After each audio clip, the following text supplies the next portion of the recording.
Stand up and walk to Papa." The words were barely a whisper, cracked and raw, spoken by a woman who looked like she'd crawled out of hell itself. But they detonated through the silent wing of the Inzaghi palazzo like a grenade. Leonardo's finger froze on the trigger. His beretta was aimed center mass at the intruder, this wretched creature with matted hair and hollow eyes, crouching on his son's nursery floor like a feral animal.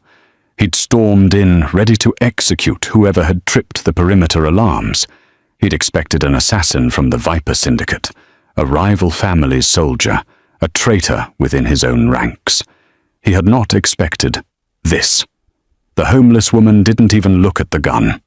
Her gaze was fixed on something behind Leonardo, something that made her cracked lips curve into the strangest smile he'd ever seen. Half madness, half recognition, like she knew a secret the entire world had forgotten. Leonardo's blood turned to ice. He heard it before he saw it, the shuffle of small feet on Tuscan tile, the soft grunt of effort, the rustle of red cotton. Impossible. His sons, his 4 beautiful, broken sons who had spent 847 days in medical cribs, who the specialists said would never move, never see, never hear, were standing. Toddling across the nursery floor in their matching red shirts, arms outstretched, eyes bright and focused, walking toward him. Leonardo's scream tore from somewhere primal, somewhere he didn't know existed beneath all the violence and ice. The gun clattered to the floor. His hands flew to his head, fingers digging into his skull as if he could physically hold his shattering reality together. Enzo reached him first, tiny fingers grasping Leonardo's designer trousers. Then Matteo.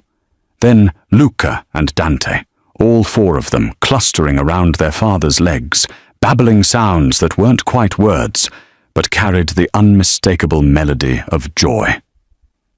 Leonardo dropped to his knees. The beast of Sicily, the man who'd built an empire on blood and fear, collapsed on the floor of his own nursery while his world inverted itself. Behind the miracle of his walking sons, the wretched stranger remained perfectly still, watching him with eyes that seemed to see straight through his $10,000 suit into the hollowed-out wreckage of his soul. And Leonardo Inzaghi realized with absolute, terrifying certainty. This woman, whoever she was, whatever she was, she had just spoken 6 words that changed everything. Now she would never leave his house alive. Not because he wanted to kill her, but because he could never let her go. Before we start, tell me in the comments where you are watching from, and subscribe for more Mafia Boss stories like this one. Leonardo's hands shook as he locked the nursery door from the inside.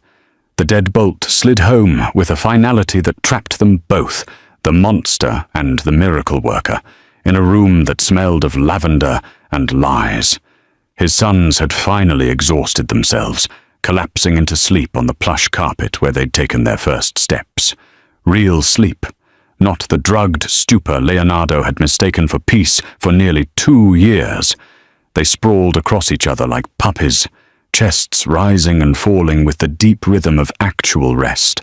The woman sat with her back against the far wall, knees drawn to her chest, watching him with those unnerving eyes. Up close, she looked worse than he'd initially thought. Her clothes weren't just dirty, they were disintegrating, held together by prayers and grime. Her cheekbones jutted sharp beneath skin that had forgotten what regular meals felt like. But her hands, Leonardo noticed, her hands were gentle as they'd touched his son's, reverent even. Talk. His voice came out like gravel. And if I don't like what I hear, you'll wish I'd pulled that trigger. She didn't flinch. That bothered him more than fear would have. There's no magic, Don Inzaghi. She pronounced his title with a strange mix of mockery and respect. just eyes that actually looked at your children instead of through them. The specialists were blind. She cut him off, and no one cut off Leonardo Inzaghi. Or paid to be. When did you last hold one of your sons? Actually, hold them, not just glance in doorways. The accusation landed like a blade between his ribs. Leonardo's jaw clenched so hard his teeth ached. They were fragile, compromised. The doctors said, the doctors lied. Her voice went soft, deadly soft. Or someone paid them to. Those boys aren't paralyzed, never were. They were being sedated. The word hung in the air like cordite. Leonardo felt his world tilt again, differently this time, colder. What? The formula. She nodded toward the medical cart in the corner, where pristine bottles lined up like soldiers. The special nutrition they've been fed since birth. I smelled it on their breath when I found them. Bitter almonds and something chemical. Benzodiazepines, maybe.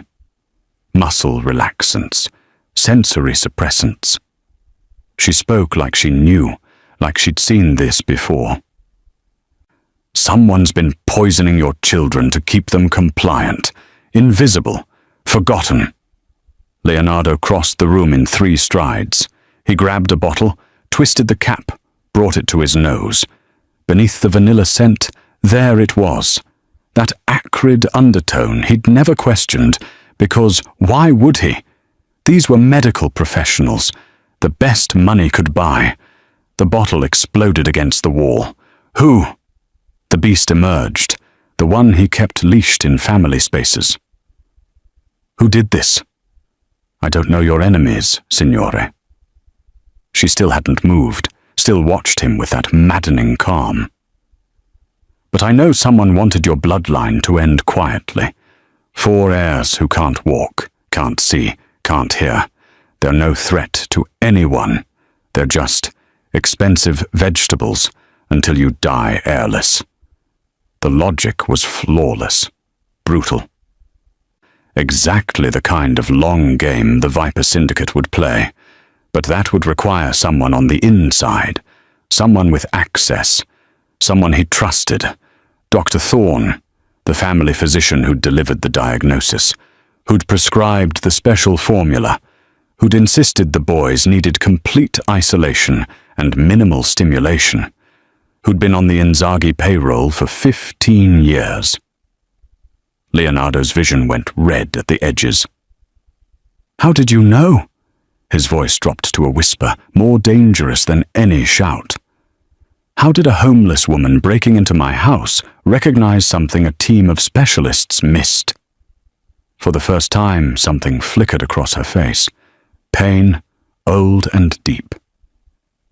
Because I used to be one of those specialists. Her fingers twisted in the rags of her shirt. Before the world took everything. Before I lost my family to men like you. She looked up, met his gaze without fear. I was Dr. Mary DeLuca, pediatric neurologist, and I watched my own children die while I was too late to save them. The name hit Leonardo like a freight train. DeLuca, the family caught in the crossfire during the Port District massacre. His massacre, collateral damage in a war he'd started over territory and pride. He'd made this saint wretched, and she'd saved his sons anyway. Dr. Thorne lived in a restored farmhouse 20 minutes outside the city, the kind of place that spoke of old money and careful investments.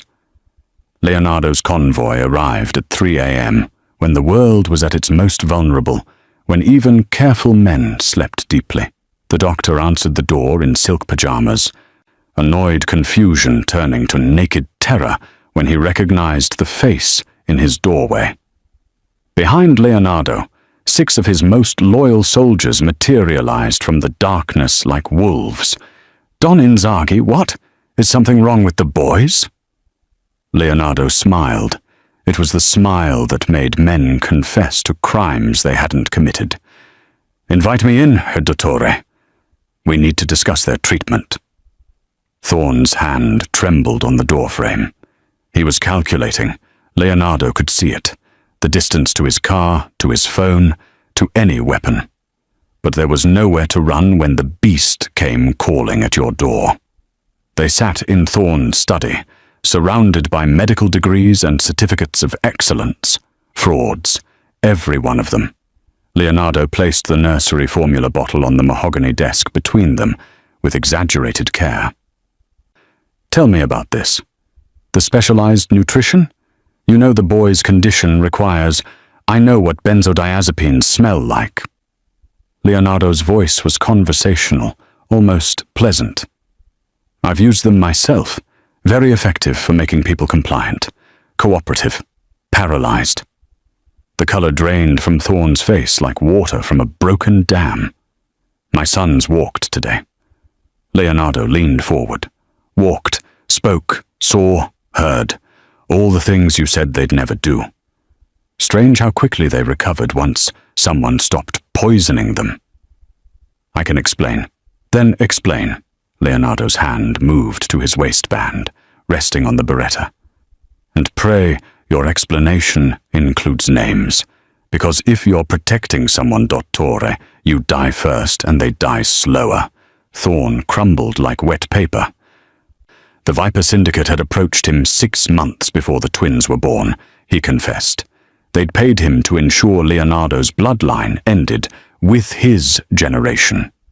€500,000 to administer carefully calibrated doses that would mimic developmental disabilities. No sudden deaths to trigger investigations, just 4 tragic cases of genetic misfortune. The head nurse, Sophia, Thorn babbled, sweat pouring down his temples. She administered the doses, and Marco, your night security captain, he made sure no outsiders got close enough to question the treatment.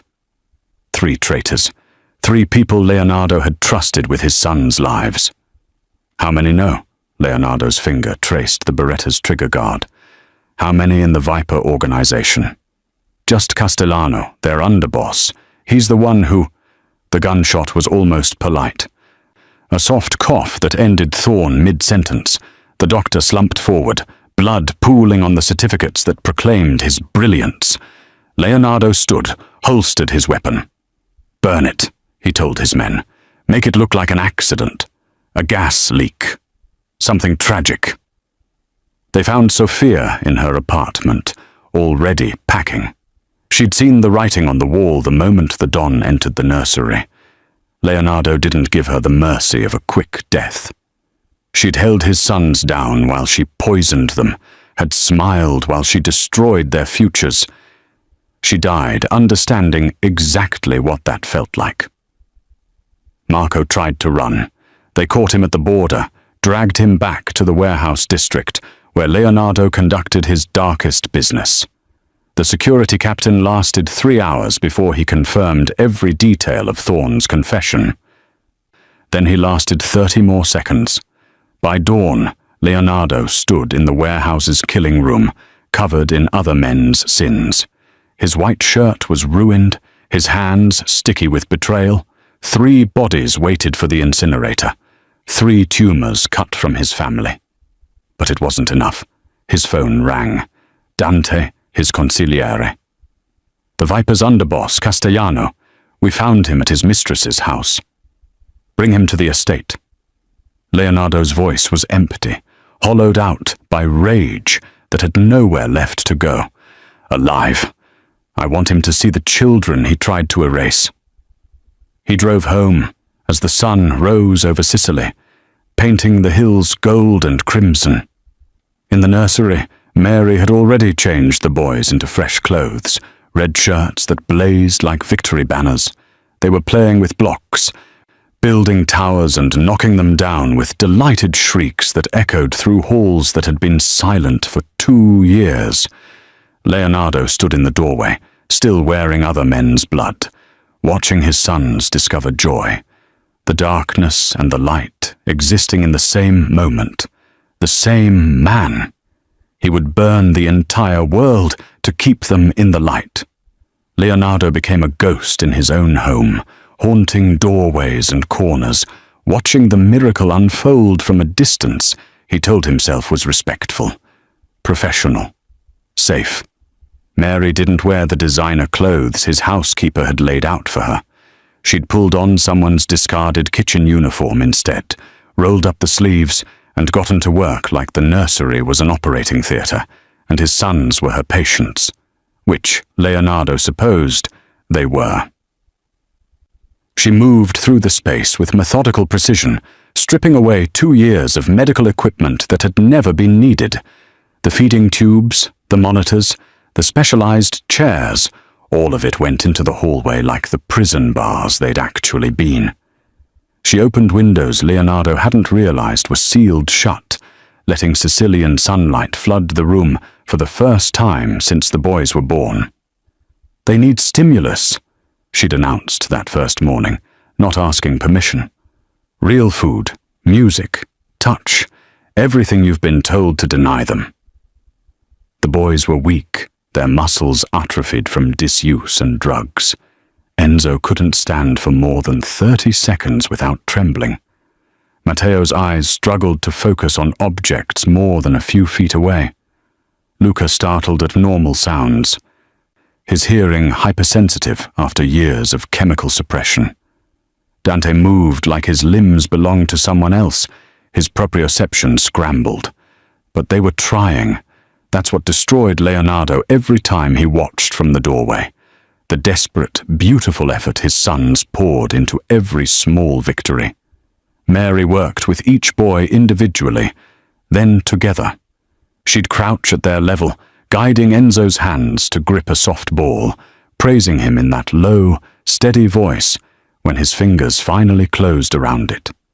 She'd hold picture books inches from Matteo's face, slowly moving them farther away as his eyes learned to track and focus. She sang to Luca, nursery rhymes in Italian and English, teaching his overwhelmed nervous system that sound could be gentle. And Dante, little Dante, who'd been given his father's name, she'd walk him in circles around the nursery, her hands supporting his waist, counting his steps like they were gold coins. 1, 2, 3. Bravo, amore. 4, 5. Leonardo watched it all from the threshold, never closer. On the 5th day, Mary had finally had enough. She was sitting cross-legged on the carpet with Dante, trying to coax him to walk unassisted across the short distance to a toy truck. The boy would take 2 steps, panic, and sit down hard. Take 3 steps, lose his balance, crumple. His little face scrunched with frustration that broke something in Leonardo's chest every time. "You." Mary's voice cut across the nursery without her even turning around. "Stop lurking like a spectre and come here." "I'm not." "You're terrified." Now she did turn, pinning him with those knowing eyes. Of your own children, of touching them, of somehow breaking what's already been broken. She stood, brushed off her borrowed uniform. "Sit." It wasn't a request. Leonardo found himself moving forward against every instinct screaming at him to retreat. He'd killed 3 people with his bare hands this week, had burned traitors alive, had signed death warrants without hesitation. But crossing this nursery floor felt like walking into enemy fire. He sat where Mary indicated, legs stretched out on the carpet. His $3,000 suit looked ridiculous against the cheerful alphabet mat. "Dante," Mary said gently, turning the boy to face his father. "Look who's here. Papa wants to help you walk." The boy's eyes, Catherine's eyes, the green that haunted Leonardo's dreams, went wide, uncertain. They'd lived in the same house for 2 years and were strangers to each other. "Hold out your hands," Mary instructed Leonardo, "and for the love of God, smile. You look like you're facing a firing squad." Leonardo's hand shook as he extended them. "Come here, figlio mio." Dante took 1 step, 2. His legs wobbled dangerously. 3 steps, and Leonardo could see the panic building, the boy about to give up. Then small fingers grabbed his collar, and Dante crashed into Leonardo's chest with all the grace of a drunk sailor. But he'd made it. The boy had walked to him, to his father. Leonardo's arms came up automatically, catching his son, and suddenly Dante was pressed against his heart, tiny and warm and real, and something inside Leonardo that had calcified when Catherine died just shattered. The sob came from somewhere primal, wrenching itself from his throat before he could cage it. His arms wrapped around Dante, clutching the boy like he might disappear, and 2 years of grief and guilt and rage poured out in gasping, ugly sounds that echoed off the nursery walls. Dante's small hand patted his father's wet cheek, utterly unconcerned by the breakdown. "Papa," he whispered, the word imperfect, but unmistakable. Leonardo looked up through tears to find his other 3 sons crawling toward them, drawn by instinct to this moment of rupture and repair.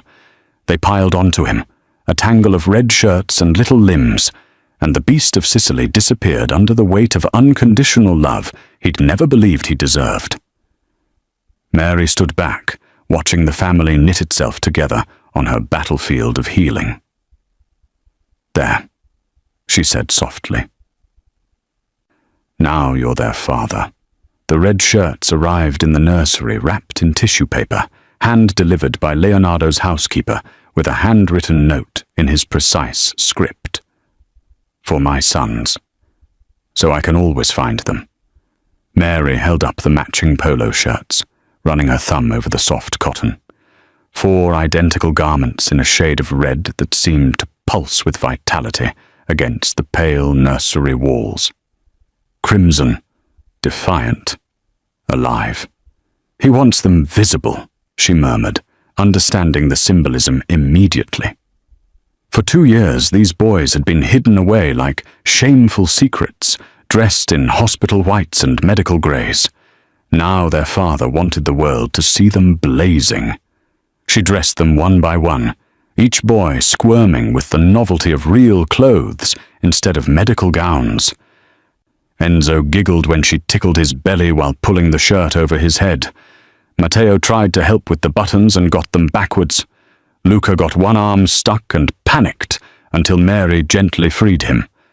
Dante, always the easiest, stood still and let her work, then spun in a circle when she finished, delighted by how the fabric moved. "Perfetto," she told them, lining them up like little soldiers. "Now you look like princes. They look like my sons." Leonardo's voice came from the doorway, where he'd taken to standing whenever Mary worked with the boys. Closer now than before, but never quite crossing the threshold uninvited. "Thank you." Mary glanced down at her own clothes, the kitchen uniform she'd been wearing for 6 days straight, stained with pureed carrots and finger paint, and the general chaos of rehabilitating 4 toddlers. The fabric was starting to disintegrate at the seams. "The housekeeper prepared a room for you," Leonardo continued, his tone careful. "With appropriate clothing. You should—" "I'm fine." Mary cut him off, turning back to the boys. "You're wearing rags." "I'm comfortable in rags." She didn't look at him.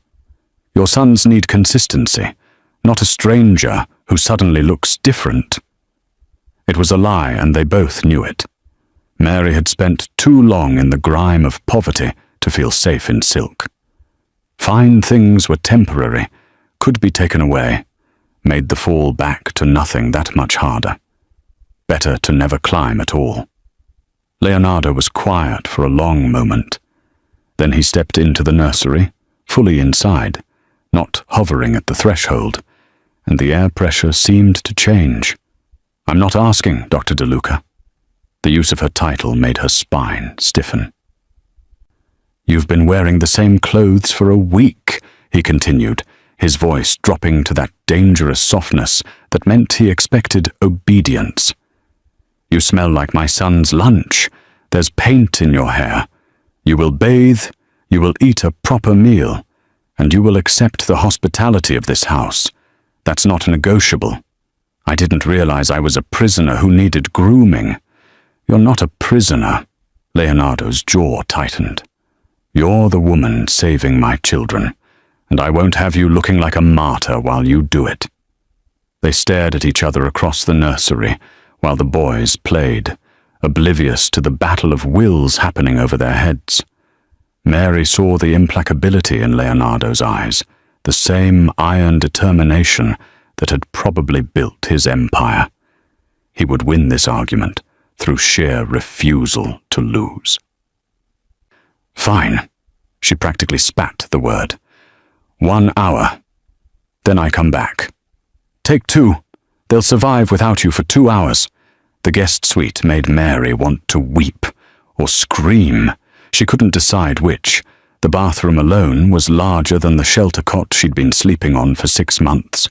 Marble everywhere, heated floors, a tub that could drown a person in luxury.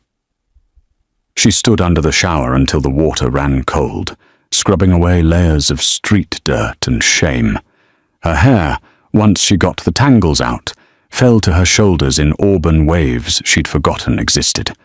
The mirror showed her a stranger, gaunt, yes, with shadows under her eyes that might never fully fade, but recognizably human again. The clothes laid out on the bed were simple. Dark trousers, a cream sweater, nothing ostentatious. Comfortable. She pulled them on and felt like an imposter. Dinner arrived on a tray.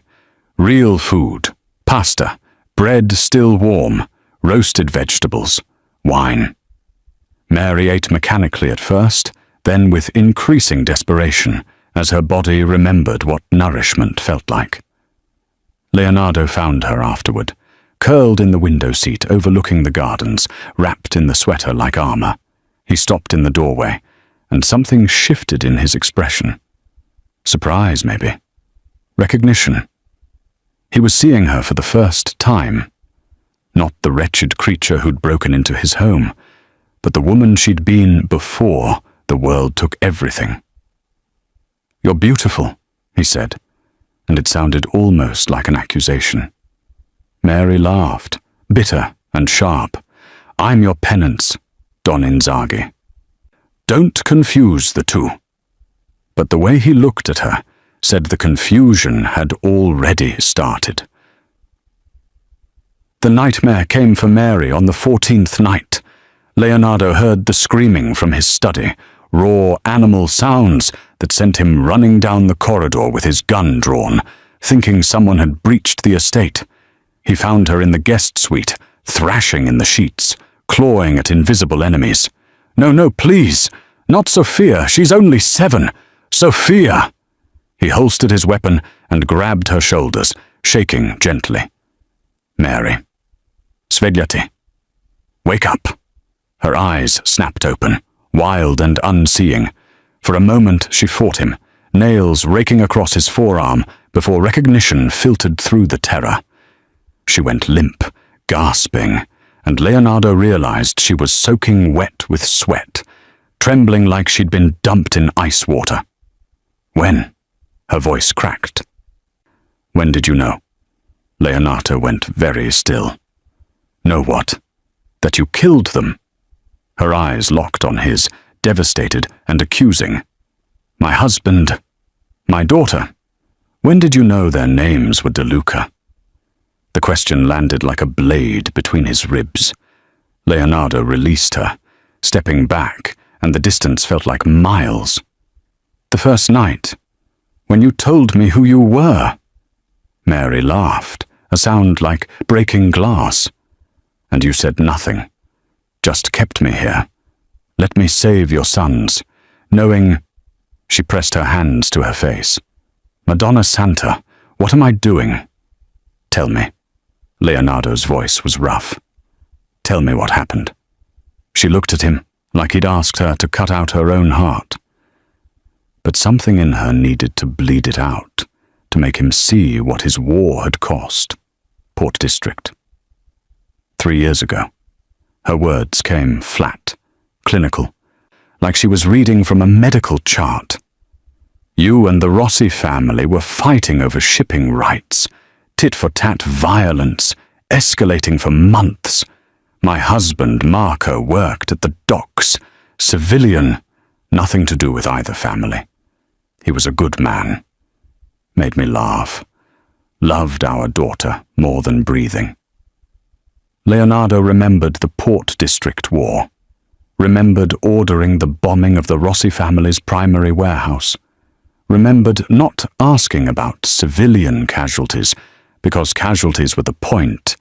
Terror was the currency of control. They were walking home from his shift, Mary continued, her voice cracking at the edges. Marco held Sophia's hand. She had ballet practice that afternoon and kept pirouetting on the sidewalk, making him laugh. I was supposed to meet them for dinner, but my shift at the hospital ran late. I was always running late. She pulled her knees to her chest, making herself small. Your men planted the bomb in the Rossi storage facility on Pier 7. But the Rossis had moved their operations 2 days earlier.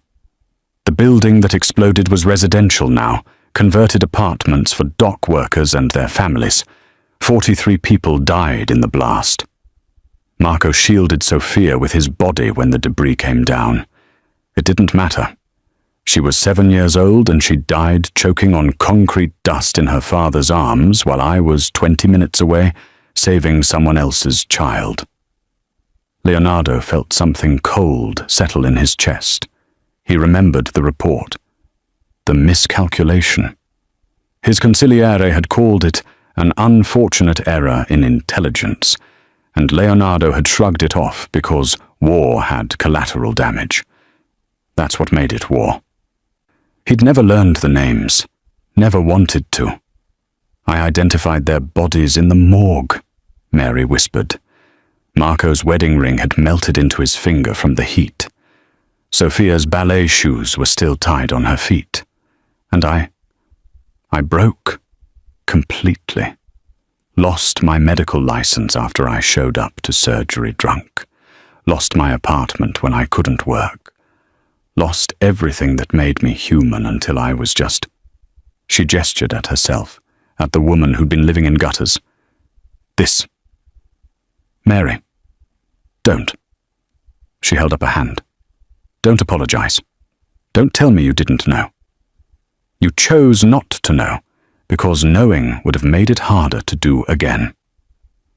Her eyes were ancient, holding grief that had aged her beyond her years. You want to know the worst part? When I broke into your house that night, I was looking for food, for shelter from the storm. I didn't know it was yours, didn't recognize the name Inzaghi. But when I found those boys, drugged and abandoned in their cribs, I saw Sophia. I saw my daughter dying again, and I couldn't... Her voice broke completely. I couldn't walk away, even from the children of the man who murdered my family. Leonardo stood frozen, watching this woman who should hate him, with every cell in her body, explain why she'd saved his sons anyway. The magnitude of her grace crushed him. I owe you a blood debt, he said finally, the words inadequate but true. My life for theirs. When you want to collect, I don't want your life. Mary looked at him with something worse than hatred. Pity. I want you to live with what you've done. Every time you hold your sons, remember the father who didn't get to hold his daughter. That's the debt you'll pay. Leonardo nodded, the weight of 43 names settling on his shoulders. He'd carry them until he died. The intelligence came through Dante's network at 6 a.m. Someone had photographed the boys in the garden yesterday. 4 toddlers in red shirts running across the lawn with a woman who looked nothing like a nurse. The photos were already circulating through the underworld's information brokers, and the Viper Syndicate had purchased them an hour ago. Leonardo crushed his coffee cup in his fist, scalding liquid running between his fingers. How many know? Everyone by now. His consigliere's voice was grim over the phone. The heirs are healthy.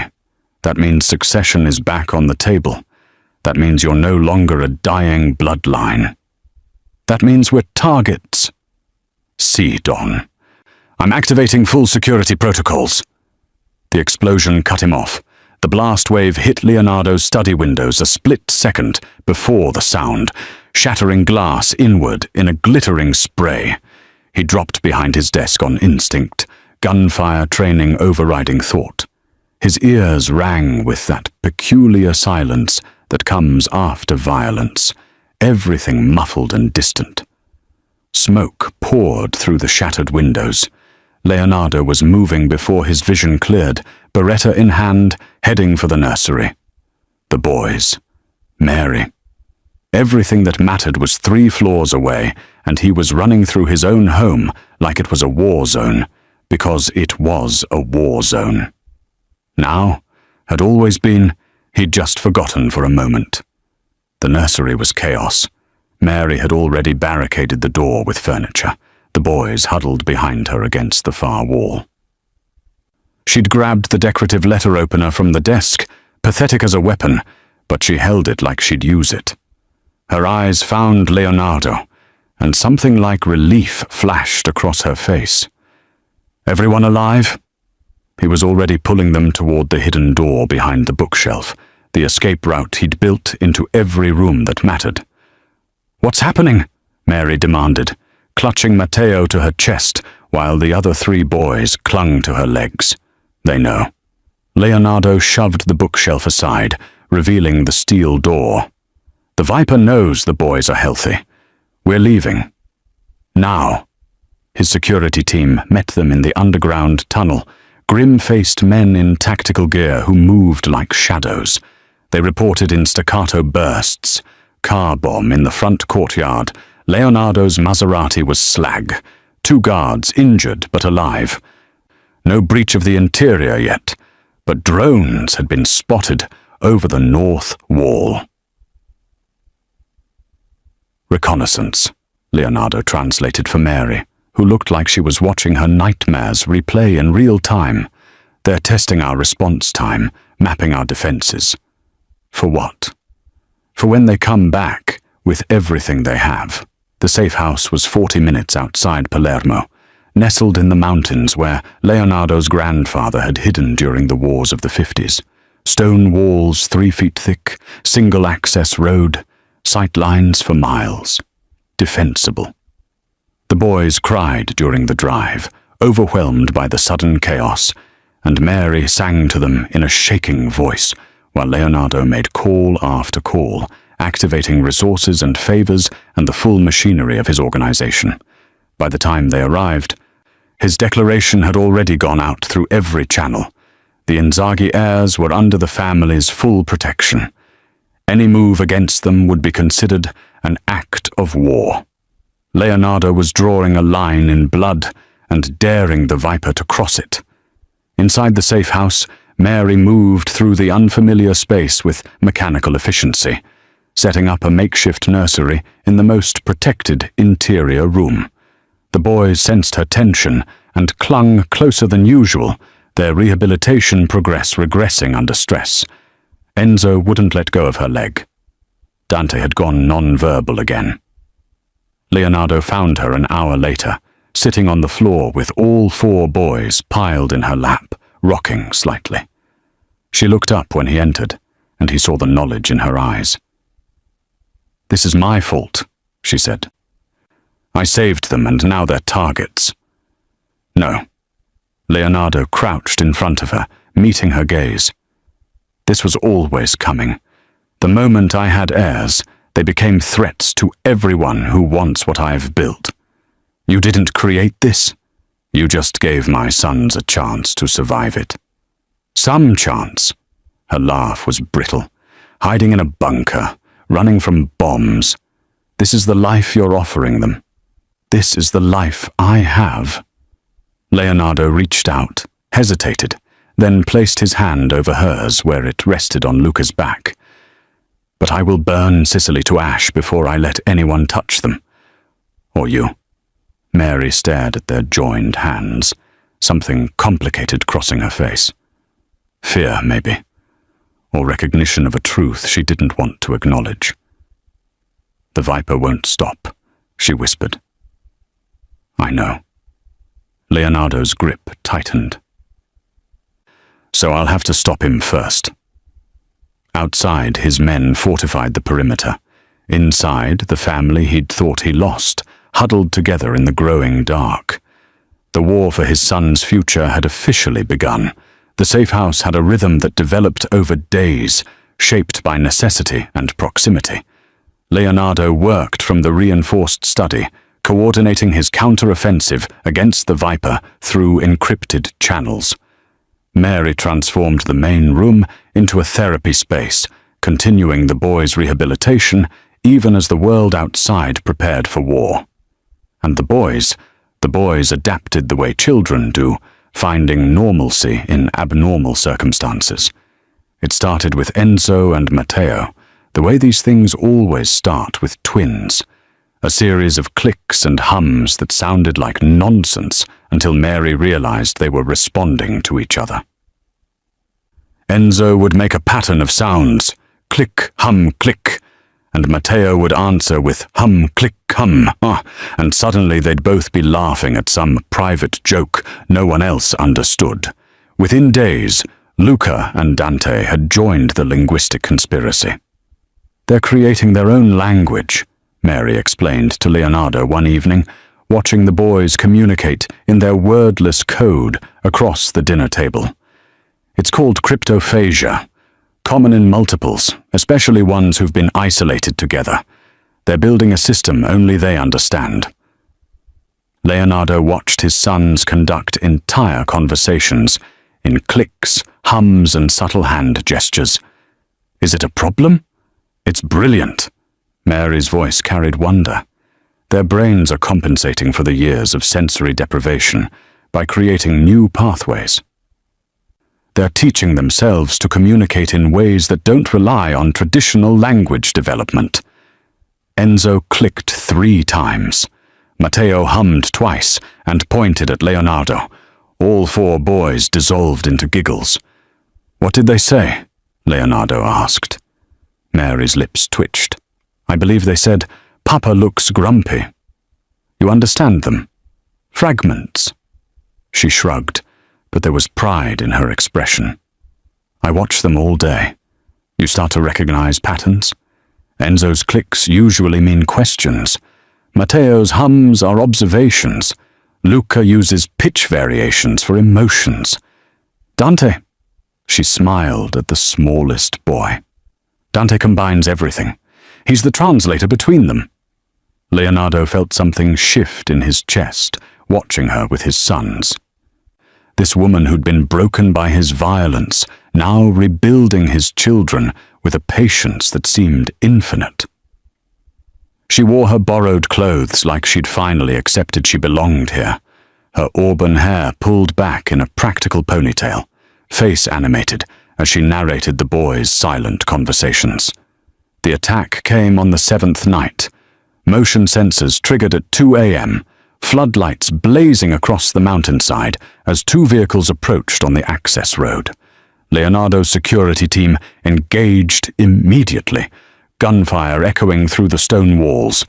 Mary had the boys in the interior safe room before Leonardo reached the nursery, all 4 of them wrapped in blankets, eyes wide with fear, but silent in that eerie way they'd developed. The firefight lasted 8 minutes. Leonardo's men held the perimeter, the advantage of high ground and superior position. When it was over, 2 of the Viper's soldiers were dead, and the rest had retreated, leaving burned-out cars smoking in the darkness. Leonardo found Mary in the safe room after, still wrapped around the boys like a human shield. Her hands were shaking, but her voice was steady as she sang them back to sleep. The same Italian lullaby she used every night. He waited until the boys finally relaxed, their breathing evening out into sleep. Mary carefully extracted herself and followed him into the hallway, closing the reinforced door behind them. "How many more times?" she asked, and her voice finally cracked. How many more attacks before? I'm handling it. You're handling it? She whirled on him, 2 weeks of fear finally exploding. They almost reached the house, Leonardo. Another minute, and they would have breached the safe room. Your sons would have watched men with guns. Her breath hitched. I can't watch more children die. I can't. You won't. Leonardo grabbed her shoulders, forcing her to look at him. I will end this. The Viper, his entire organization. I'm dismantling them piece by piece. But I need you to hold on. I need you to keep them safe while you what? Kill more people? Create more orphans? More women like me?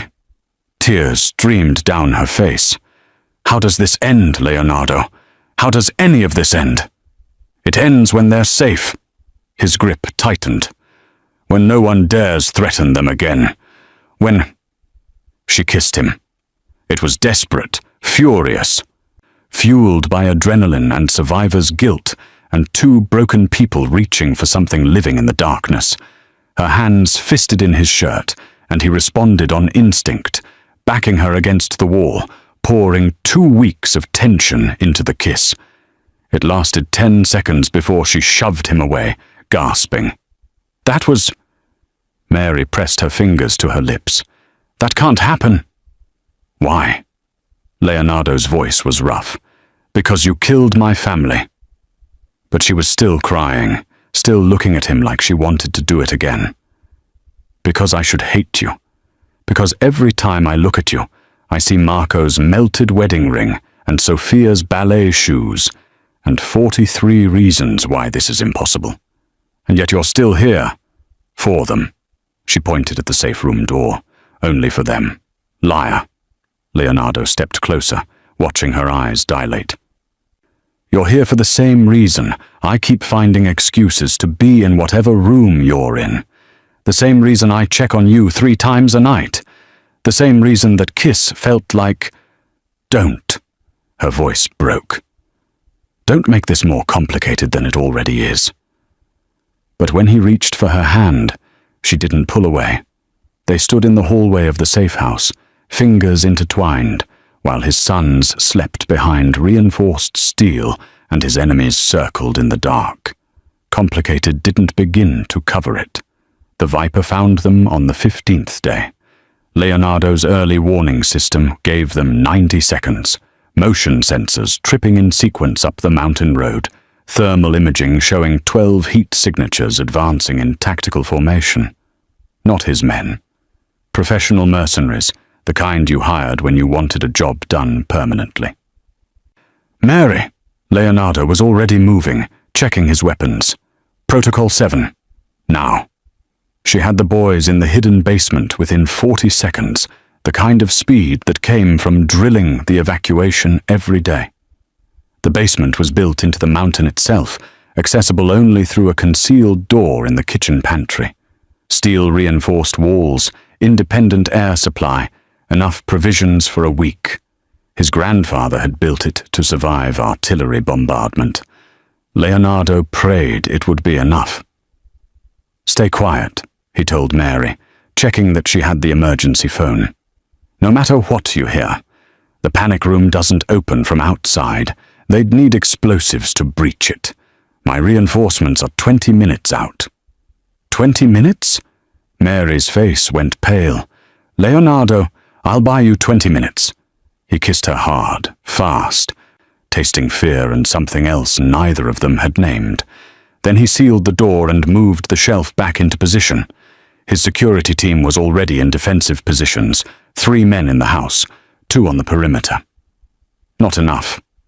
Not nearly enough against a dozen professionals. The attack came from 3 sides simultaneously. Flashbangs shattered the windows, disorienting chaos and smoke. Leonardo fired through the haze, training overriding panic, dropping 2 mercenaries before they cleared the doorway. His men held the ground floor for 4 minutes before the invaders adapted, using suppressing fire and tactical grenades to push them back. Leonardo retreated to the 2nd floor, every step planned, using the house's architecture as a weapon. Narrow hallways, reinforced doors. Killing angles he'd mapped 1,000 times in his mind. He dropped another mercenary on the stairs, then 2 more in the hallway. His Beretta clicked empty. He grabbed the backup from his ankle holster, kept firing. 8 minutes in, Dante fell, one of his own men, shot through the throat. Leonardo dragged him behind cover, but the light was already leaving his eyes. 10 minutes, and Marco took 3 rounds to the chest. 12 minutes, and Antonio was down.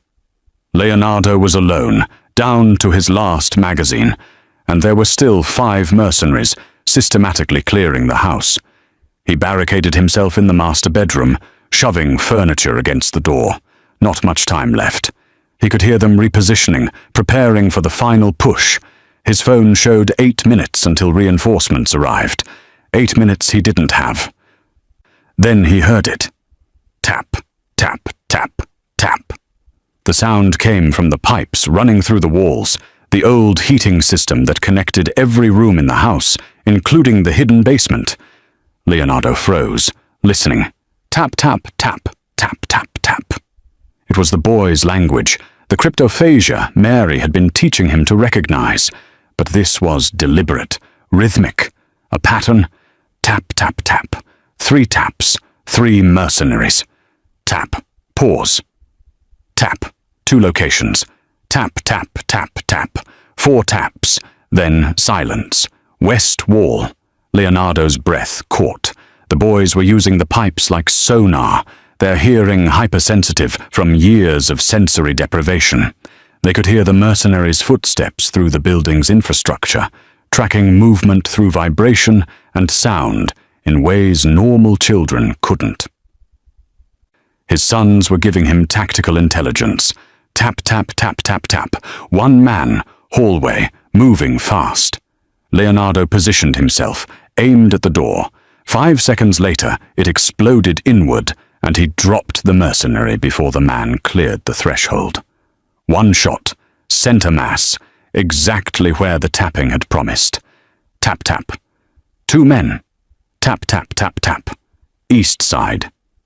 He moved to the window, used the reflection to spot them approaching from the exterior stairs, waited until they were framed in the doorway, then fired twice. 2 bodies dropped. Tap 1 man. Tap, tap. Below. Tap, tap, tap, tap, tap. Kitchen. The last mercenary was near the hidden door. Leonardo went cold, pure protective rage flooding his system. He descended the stairs like a wraith, following his son's percussion guidance. The tapping grew urgent. Tap, tap, tap, tap, tap, tap, warning him, guiding him. He found the mercenary in the kitchen, examining the pantry shelving that concealed the basement entrance. The man never heard Leonardo approach. Leonardo's last 3 bullets ensured he never would. Silence fell across the safe house, broken only by the distant sound of approaching helicopters. His reinforcements, arriving to secure a battle already won. Leonardo pulled open the basement door with shaking hands. Mary stood at the bottom of the stairs. The boys clustered around her, their small hands still pressed against the pipes. Enzo looked up at his father with solemn eyes and tapped the pipe 1 final time. Tap, tap, tap, tap. Safe. Leonardo descended the stairs and dropped to his knees, pulling all 4 boys into his arms. They'd saved him.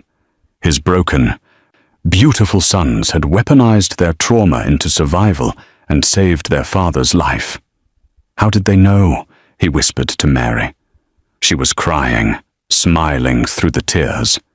Because they've spent their whole lives learning to see in the dark. They just needed someone to teach them it was a gift. The Viper died 3 days after the siege, executed in his own compound by Leonardo's best men. They brought back his signet ring and laid it at Leonardo's feet like an offering. The message went out through every channel. The Inzaghi bloodline was restored, the heirs were untouchable, and the beast had remembered why men feared his name. The war was over. Leonardo had won. But standing in the safe house kitchen, watching Mary pack the boys' few belongings into canvas bags, victory felt hollow. She moved with efficient precision, her face carefully neutral, and Leonardo recognized the signs. She was preparing to leave. "Where will you go?" he asked quietly. Her hands stilled on Dante's red shirt. "I don't know. Away. Somewhere the boys won't learn to measure their worth in bodies. They need you. They need stability." She folded the shirt with methodical care. "They need a life that isn't running and hiding and counting ammunition. You can give them that now. Hire proper nannies, therapists, teachers. People without..." Her voice cracked. "Without my kind of damage. Mary, I forgive you." The words came out rushed, like she'd been holding them too long. "For Marco, for Sophia, for all of it. I forgive you because holding on to that hate was killing me slower than the streets ever could. But forgiveness doesn't mean I can stay and watch your sons grow up to be you."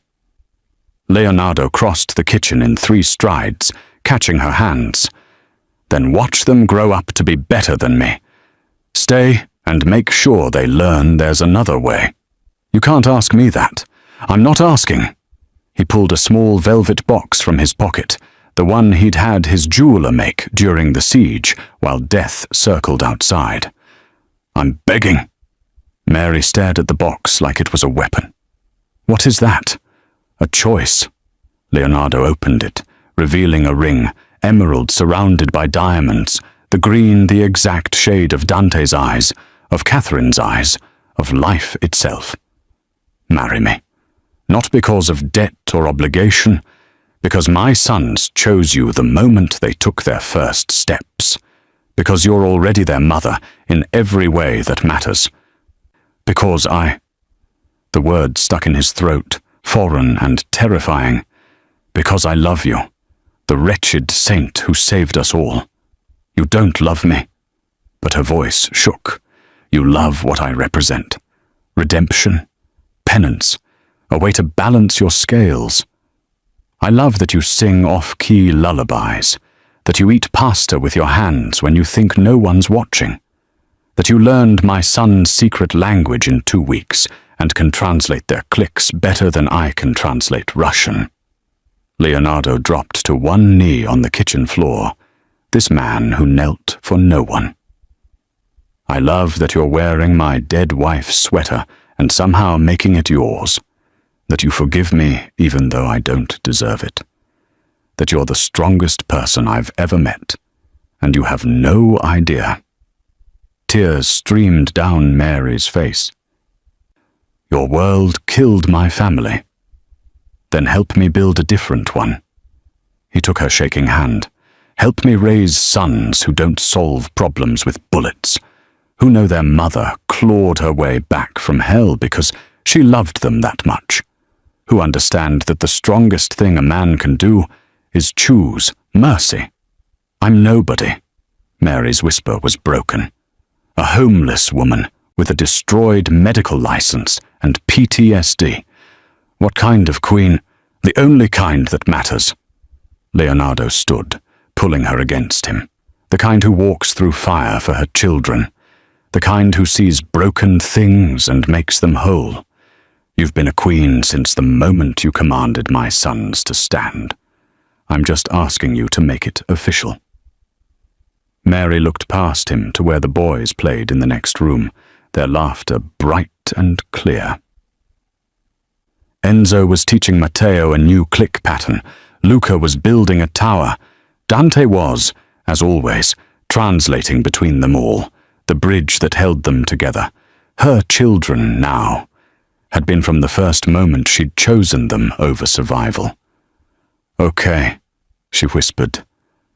"Okay." 3 weeks later, they returned to the palazzo.